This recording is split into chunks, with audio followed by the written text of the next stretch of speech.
हर जीव के मन की स्थिति ऐसी होती है कि सभी जीव सुख चाहते हैं। और मज़े की बात यह है, लोग दूसरों से सुख चाहते हैं। बेटा अपने बाप से सुख चाहता है और बाप बेटे से सुख चाहता है। यदि बाप के पास सुख होता तो बेटे से सुख नहीं चाहता। बेटे के पास में सुख होता तो अपने बाप से सुख नहीं चाहता। लेकिन बेटा बाप से सुख चाहता है और बाप बुढ़ापे में आशा रखता है कि बेटे सुख देंगे, बहुएं आएंगी सुख देंगी। ऐसा लगता है बहुएं अपने मायके से सुख की बोरियां भर भर के ला रही है जो अपने सास ससुर को सुख देंगी। सास ससुर बड़ी आस लेकर इंतजार कर रहे हैं। आशा टूटती नहीं है। बड़े बेटे की बहू आ गई, सुख नहीं मिला तो सोचते हैं अब छोटी बहू आएगी तो शायद सुख देगी। छोटी भी आ गई, सुख नहीं मिला तो सोचते हैं पोता पोती होंगे तो सुख जरूर मिलेगा। पोता पोती हुए फिर भी सुख नहीं मिला तो फिर सोचते हैं कि पोता का विवाह होगा, जब उसकी बहू आएगी तब सुख मिलेगा। हमेशा मानव का मन सुख दूसरों से चाहता है। एक लड़की ससुराल जाती पहुंचती है, सोचती है पति से सुख मिलेगा और पति इस प्रतीक्षा में है कि मेरी बीवी आएगी तो मुझको उससे सुख मिलेगा। अगर तुम्हारी बीवी के पास सुख होता तो पति में सुख की आशा न रखती, और पति में सुख होता तो पत्नी से सुख की प्रतीक्षा न करता। अब दोनों के पास सुख नहीं है और दोनों से सुख चाहते हैं, तो दोनों जब दोनों से मिलते हैं तो डबल दुखी हो जाते हैं, क्योंकि दोनों के पास में पहले से दुख था मिले तो सुख के लिए थे लेकिन डबल दुखी हो गए। जब तक तुम दूसरों से सुख की आशा रखोगे तब तक सुख नहीं पा सकोगे। एक शराबी सोचता है शराब से सुख मिलेगा। सुख क्या इतना सस्ता है? जो 200 रुपये की बोतल शराब की मिलती है, 200 रुपये में कहीं सुख मिल सकता है? पैसे से मिलने वाली चीज़ों से सुख कभी नहीं मिलता है। चाहे शराब हो, चाहे साड़ी हो, चाहे गाड़ी हो, और चाहे मकान हो, चाहे जूते चप्पल हो, पैसे से सामान मिल जाता है, पैसे से मकान मिल जाता है, मकान में रहने की सुविधा मिल जाती है, पैसे से गाड़ी मिल जाती है, यात्रा करने की सुविधा मिल जाती है, लेकिन सुख नहीं मिलता है। क्योंकि बड़ी बड़ी गाड़ियों में बैठने वाले लोग भी सुखी नहीं देखे गए। साइकिल पर चलने वाले भी सुखी नहीं, गरीब भी सुखी नहीं, अमीर भी सुखी नहीं, बहुत अच्छे मकान में रहकर भी लोग सुखी नहीं, झोपड़ी में रहकर भी सुखी नहीं। तो ये सुख क्या है? क्या सुख है नहीं दुनिया में, इसलिए लोग सुखी नहीं? और सुख है तो कहाँ है? मिलता क्यों नहीं? लोग सुखी होते क्यों नहीं? क्या कारण है? लोग दुखी क्यों रहते हैं? मनुष्य के दुख का कारण अज्ञान है। मनुष्य के दुख का कारण मन की चंचलता है। मनुष्य के दुख का कारण इंद्रियों की लोलुपता है। मनुष्य के दुख का कारण अधिक क्रोध है। क्रोध, गुस्सा। कितने लोग कहते हैं कि मेरे बेटे की नाक की नोक पर गुस्सा रखी रहती है, नाक की नोक पर मत थोड़ा सा कुछ कह दो पनपना जाता है, कभी ठंडा होता ही नहीं। कितनी सासें अपने बहू की गुस्सा से परेशान है, यदि बोल दिया चाय फीकी है तो फिर चाय की केतली फोड़ डालेगी बहू। और कितनी बहुएं अपने सासू की गुस्सा से बहुत परेशान हैं। यदि कुछ बोल दिया तो सासू पूरे घर में तांडव फैला देती है, पूरा नाटक शुरू, नई नौटंकी। अब ये क्रोध, ये गुस्सा, क्षण क्षण में नाराज होने का भाव, टिनटिनहा स्वभाव, टिल टिल टिल टिल, चिड़चिड़ चिड़चिड़, इससे तुम्हारी सुंदरता भी धीरे धीरे कम हो जाती है, प्रसन्नता भी धीरे धीरे खत्म हो जाती है, खुशियां भी खत्म हो जाती है। इसलिए जो लोग सुख चाहते हैं, कामेश क्रोधेश रजोगुण समुद्भव, जो आपके मन के भीतर क्रोध का भाव है, जरा गौर करना। क्रोध धीरे धीरे आदत में परिणित हो जाता है, धीरे धीरे आपकी वासना भी आदत में बदल जाती है, धीरे धीरे लालच भी आदत बन जाता है। और जो चीज आदत बन जाती है उस चीज को तुम बार बार रिपीट करते हो, बार बार उसकी पुनरावृत्ति करते हो, बार बार उसको दोहराते रहते हो। इसलिए संत कबीर ने कहा है, बहुत सुंदर भजन गाया है। उनसे किसी भक्त ने पूछा कि भजन क्या है। भजन भी सबका बिलग बिलग है। कोई आंख मूंद कर बैठता है, लोग कहते भजन पूजा कर रहे हैं। कोई आंख खोलकर मुंह से कुछ बुदुर बुदुर करता है, मंत्र वंत्र कुछ मालूम नहीं है, लेकिन दूसरों को तसल्ली देने के लिए ओंठ पर ओंठ हिलाता रहता है।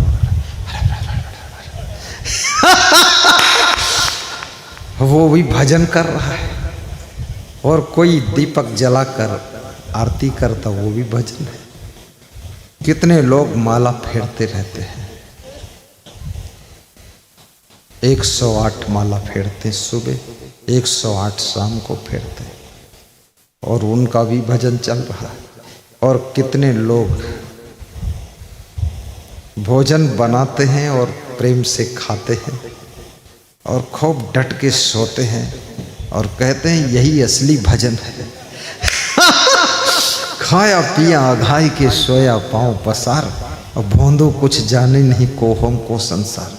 कबीर ने कहा ये तो भोंदू है, भोंदुआ आदमी, ये केवल खाना पीना जानता है, सोना जानता है, न खुद को जानता है न संसार को जानता है।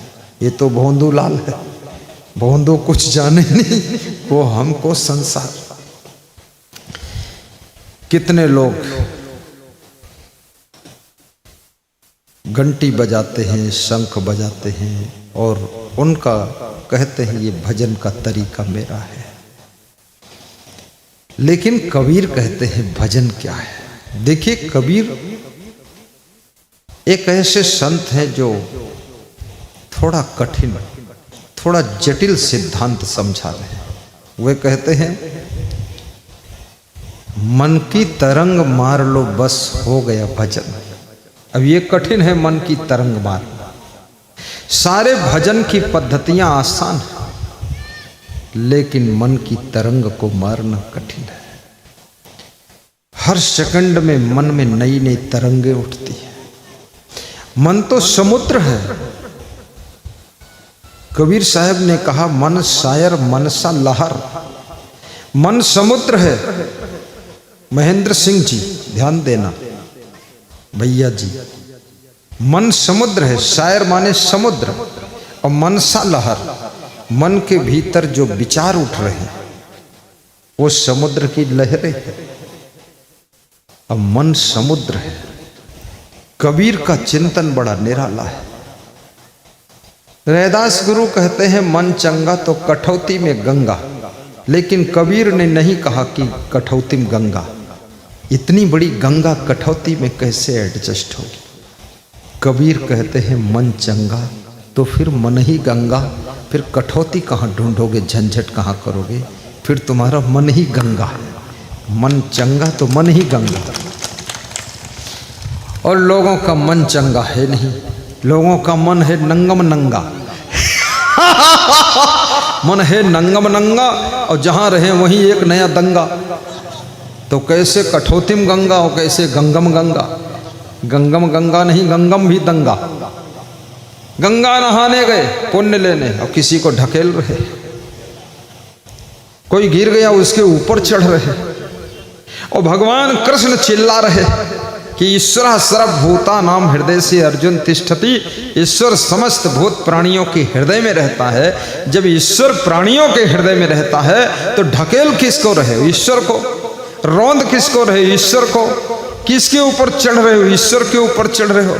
फिर ये गंगा नहाने पुण्य किसके लिए लेने गए हो। बड़ा भारी पाप तो यही है किसी को ढकेलना, और उससे बड़ा पाप है किसी को रौंद देना और रौंद कर मार डालना। ये गंगा में पुण्य लेने गए थे कि पाप कमाने गए थे, पाप करने गए थे। किसी को ढकेलना नहीं है। आज स्नान होगी तो ठीक है, कल होगी तो भी ठीक है, और 26 फरवरी को होगी तो भी ठीक है, और 26 फरवरी को नहीं होगी तो 26 मार्च को कर लेंगे। गंगा मैया खुश है, तुम टेंशन मत लो।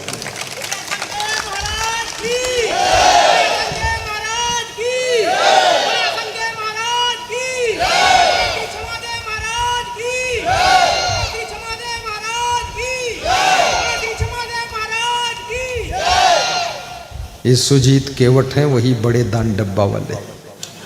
इनकी जयकारा भी बड़ी दमदार है। तो सोचना है, भगवान राम भी कहते सिया राम मैं सब जग जानी।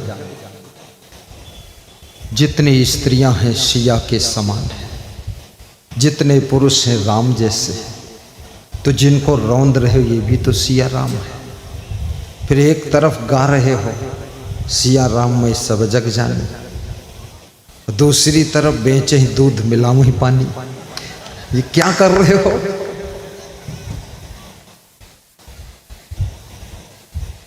सिया राम माई सब जग जानी,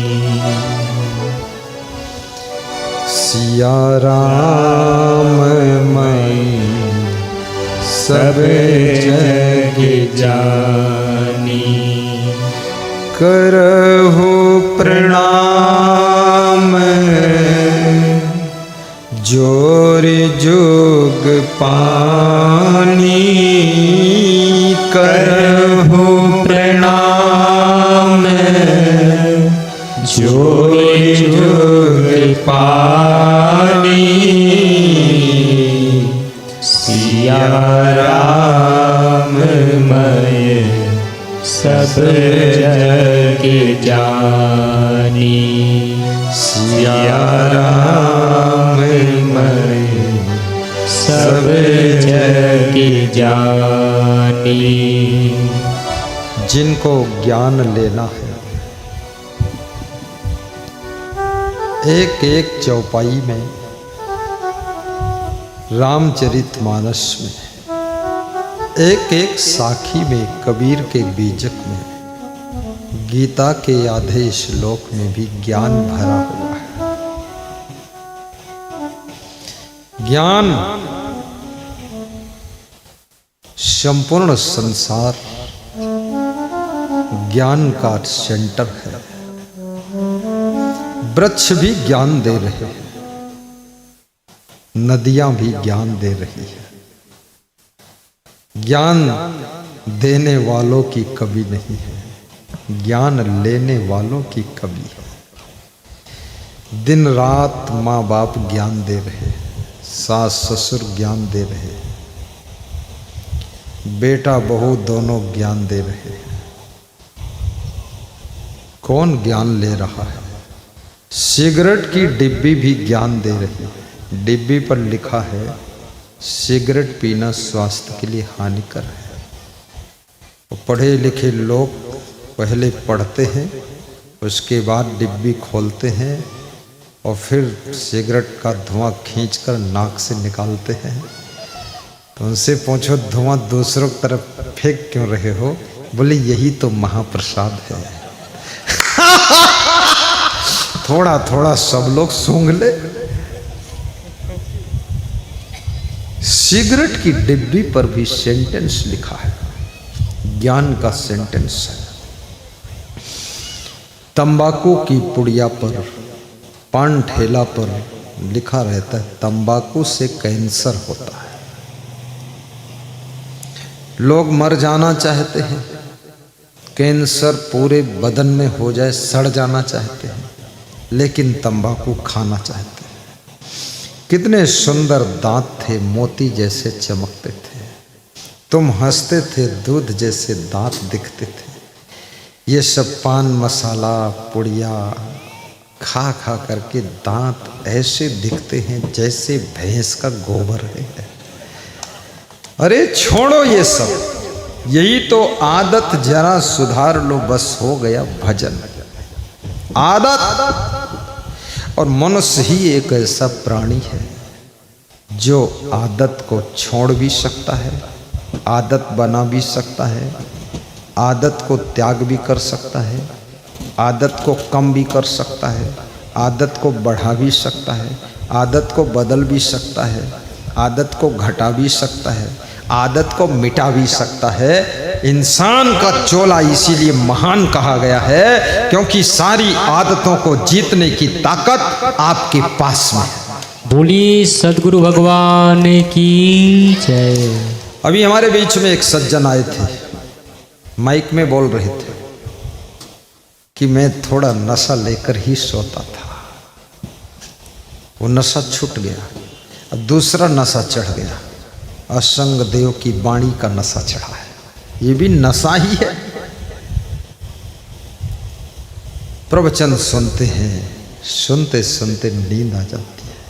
प्रवचन नींद भी देता है, और जिनको ज़्यादा नींद आती है उनकी कम भी कर देता है, और जिनको बिल्कुल नहीं आती उनकी नींद शुरू कर देता है, और जिनको नींद ना आने का रोग है उनको भी प्रवचन की कृपा से 8 घंटे नींद आती है।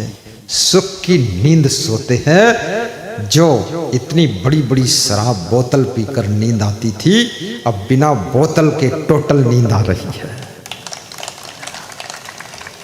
सबको चंदन लगाया जा रहा है कि धर्म का तिलक है, भक्ति का तिलक है, प्रेम से लगवाइए। महिलाओं की तरफ बेटी लगा रही है। जिनकी श्रद्धा हो तिलक की थाल में दक्षिणा भी अर्पित करिए। ये दक्षिणा भी, इससे घी और चंदन खरीदा जाएगा, उस घी से आरती के दीपक जलेंगे। इसलिए तिलक की थाल में दक्षिणा अर्पित करने से दुख दरिद्र दूर होता है और मनोकामना पूर्ण होती है। तिलक लगाना चाहिए। तिलक की भी ताकत को पहचानो। तिलक लगाकर शराब की दुकान पर खड़े होने की हिम्मत नहीं पड़ती है। तिलक लगाकर कई लोगों को हैंडपंप में तिलक धोते हुए देखा गया। मैंने पूछा क्यों धो रहे हो? बोले अब दूसरा काम करना है। तो दूसरा कौन सा है? बोले थोड़ा सा बियर पीना है तो खरीदने जाना। तो तिलक क्यों धो रहे हो? तो माथे में लगा, कोई मुंह में थोड़े लगा है। अरे बोले हिम्मत ही नहीं पड़ रही, ऐसा लग रहा है कि मैं गलत कर रहा हूँ। तो मैंने कहा धोने के बाद? बोले धोने के बाद कोई समझ नहीं पाएगा कि ये धार्मिक आदमी है, फिर तो सब समझते हैं पक्का खिचड़ी है, जाने तो उधर। तिलक भी कंट्रोल करता है। इसलिए जो लोग तिलक नहीं लगाते वो कोई महान नहीं है। जो स्त्रियां वंदन नहीं लगाती वो कोई ऐसा नहीं कि बड़ी पतिव्रता है, बड़ा ज्ञान हो गया। वे क्या है, जो है सो है, मैं कुछ नहीं कहूँगा, जैसी है तैसी। चूड़ियाँ नहीं पहनती, क्यों नहीं पहनती हो? अरे सौभाग्य मिला, तुम्हारा पति जीवित है, चूड़ी पहनो। ये पति की पहचान है। चूड़ी की खनकार, पायल की झनकार, और कुंडल, कान के कुंडल।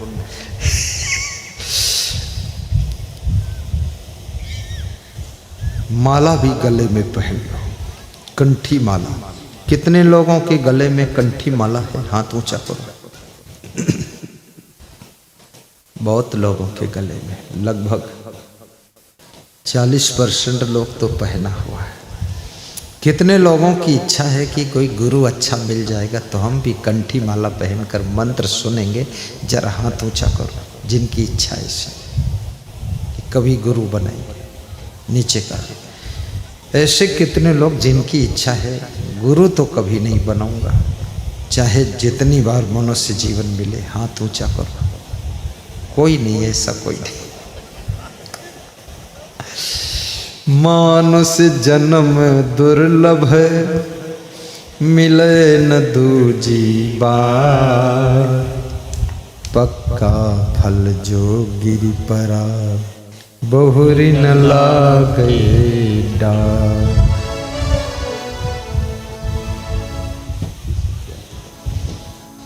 जैसे पका हुआ फल पेड़ से गिर जाता है, पुनः वो डाल में नहीं लगता है, ऐसे ही मनुष्य जीवन बार बार नहीं मिलता है। पत्ता टूटा डार से, ले गई पवन उड़ाए। डाल से पत्ता टूटा, गिरा, आंधी आई, तूफान आया, हवा का झोंका आया, उस पत्ते को उड़ा कर ले गया। धनेह का पत्ता ले जा करके दूसरे गांव में छोड़ा बाउंडर ने। पत्ता टूटा डार से, ले गई पवन उड़ाए। कहें कबीर जो अब की बिछुड़े, बहुरी मिलो कब आए। कहें कबीर जो अब की बिछुड़े, बहुरी मिलो कब आए। उन्हें कब मिलन होगा कुछ पता नहीं। हर मिलन को अंतिम मिलन समझो। मनुष्य का जीवन, देवता भी तरसते हैं, देवी देवता इंतजार कर रहे हैं। देवियां सोचती हैं मैं स्त्री कब बनकर जन्म लूं, और जो स्त्री बनकर जन्म ले चुकी हैं वह सोचती है कि देवी की कृपा हो जाए तो मेरा भी कुछ कल्याण हो जाए। देवता भी सोचते हैं मैं पुरुष बनकर कब जन्म लूंगा, मनुष्य कब बनूंगा। आस लेकर भगवान राम मनुष्य के रूप में ही थे, मनुष्य के रूप में भगवान बने। भगवान जब आता है मनुष्य के रूप में ही आता है। कभी राम बनकर, कभी कृष्ण बनकर, कभी कबीर बनकर, कभी तुलसीदास बनकर, कभी ध्रुव बनकर, कभी प्रहलाद बनकर। और भगवान कौन है, कैसे पता चलेगा ये भगवान है? कभी नारी के रूप में नारायणी का अवतार होता है, जो धर्म की रक्षा करता है, जिसके द्वारा धर्म को बढ़ावा मिलता है, जिसके द्वारा नर नारी अपने भूले हुए धर्म को स्मरण करते हैं। याद आ जाता है पुत्र को कि मेरा धर्म क्या है, मैं अपनी माँ से कठोर कैसे बोल रहा हूँ, ये पुत्र धर्म नहीं है।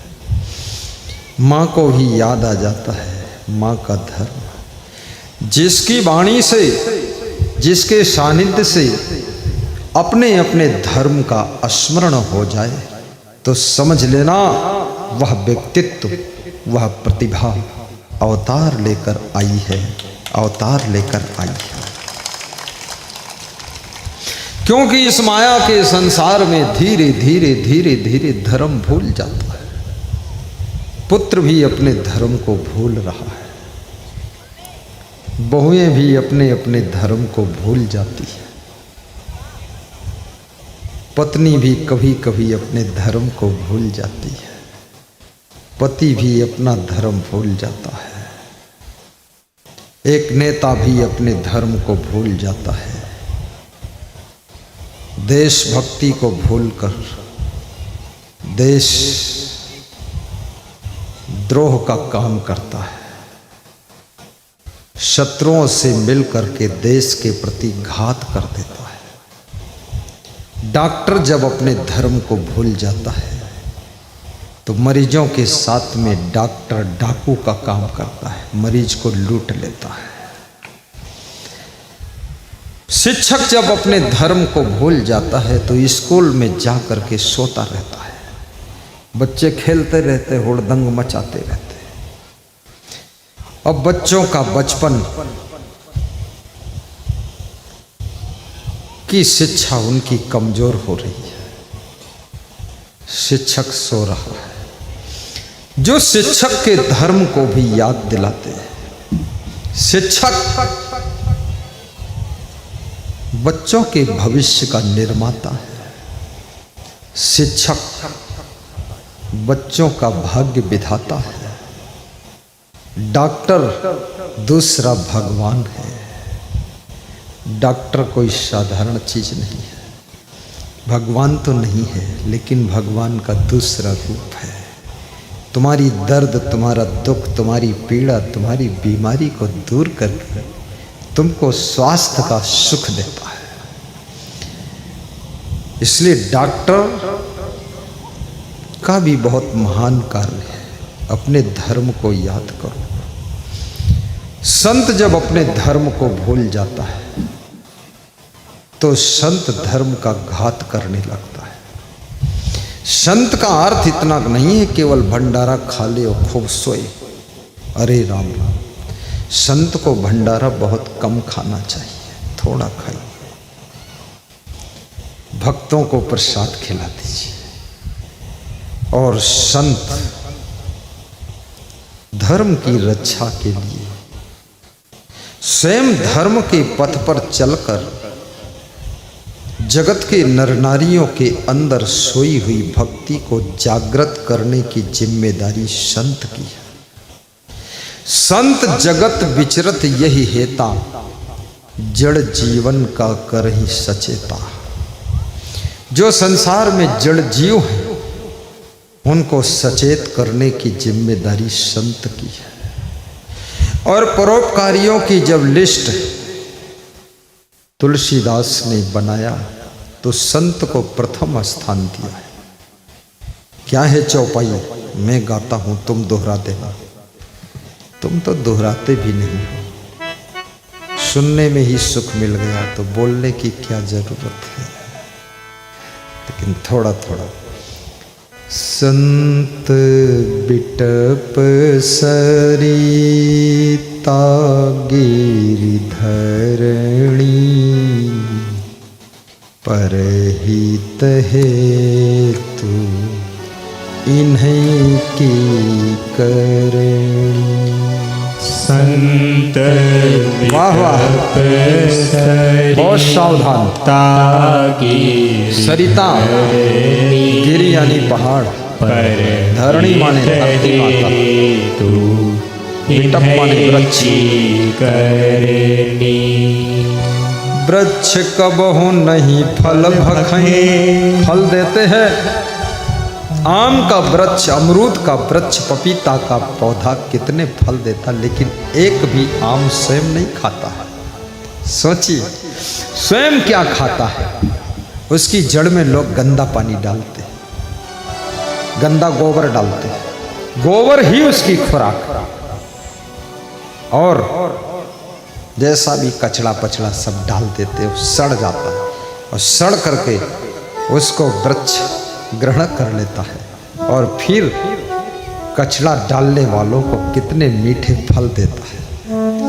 कचड़ा खा करके कचड़ा नहीं देता है, मीठे फल देता है। और आम का फल फलों का राजा कहा गया है।